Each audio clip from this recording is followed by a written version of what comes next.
মাননীয় প্রধানমন্ত্রী ডেকে বললেন যে তাহলে আমার জন্য আপনি কি করবেন।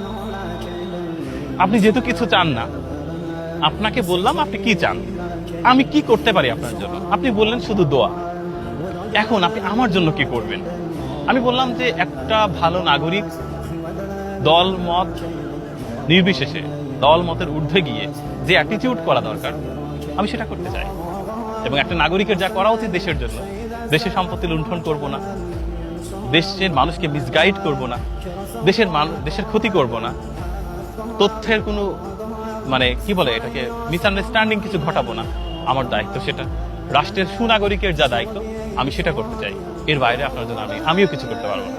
তো এই যে একটা বোঝাপড়ার ব্যাপারটা, এবং উনি খুব মজা পেয়েছেন এবং বলছেন যে আপনি অনেক চালাক, আপনি দারুণভাবে উত্তর সাজিয়ে নিয়ে আসছেন। আমরা না, উত্তর সাজিয়ে নিয়ে আসা নয় মাননীয় প্রধানমন্ত্রী, আমি আসলে সবার, এই রাষ্ট্রের সবার, আমি মামুলি একজন মানুষ, আমি বিএনপি, আমি জামাতের, আমি আওয়ামী লীগের, আমি সবার সন্তান।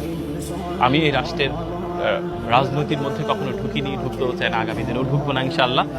একটা সুনাগরিকের যা দায়িত্ব আমি শুধু সেটাই পালন করতে চাই, এই রাষ্ট্রের হয়ে, এই নাগরিকের হয়ে, যেমনটি আপনি করছেন ক্যামেরার সামনে, ক্যামেরার পেছনে যে ভাইয়ারা যা করতেছে, দ্যাটস ইট, এর বেশি কিছু না। দুইটা জিনিস চেয়েছি। প্রধানমন্ত্রী বলল যে রাষ্ট্রের জন্য আপনার কোনো পরামর্শ আছে কিনা। আমি বললাম যে স্যার, আমরা শুনছি যে কন্টেন্ট ক্রিয়েটর এবং ফ্রিল্যান্সারদের 7.5% ভ্যাটের কথা বলা হচ্ছে, এইটা আসলে কতটুকু সত্য। উনি ওই জায়গাটাতে বসেই ওনার দায়িত্বরত ব্যক্তিদেরকে ডাকলেন, তাদেরকে দিয়ে ফোন করালেন, বললেন যে আপনি এখানে বসে থাকেন, আমি এখনই সমাধান করছি। এরকম কিছু হইতে দেওয়া যাবে না।